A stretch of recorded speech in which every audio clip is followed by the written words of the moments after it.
рамках Абхазии мы с 2022 года очень активно работаем в направлении защиты несовершеннолетних от киберугроз, так как и к нам, к сожалению, зашли такие опасные онлайн-игры, как Синий кит и прочие, но с годами они меняются, и методы борьбы с ними тоже меняются.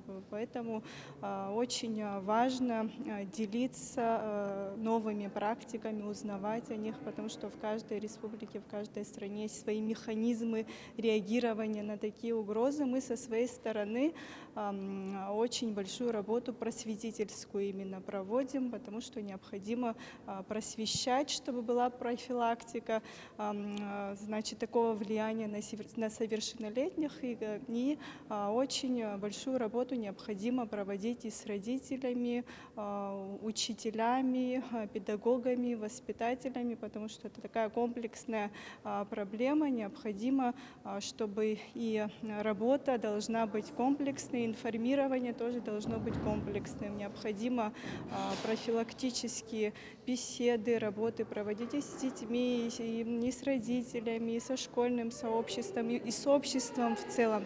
Такого рода работа уже проводится. На встрече с прямой коллегой в России, с Марией Алексеевной Львовой-Беловой, мы также говорили о возможности перенятия опыта такого с нами, поделились новейшими методиками, программами, практиками. Мы будем изучать и адаптировать уже в наши реалии, в наши условия.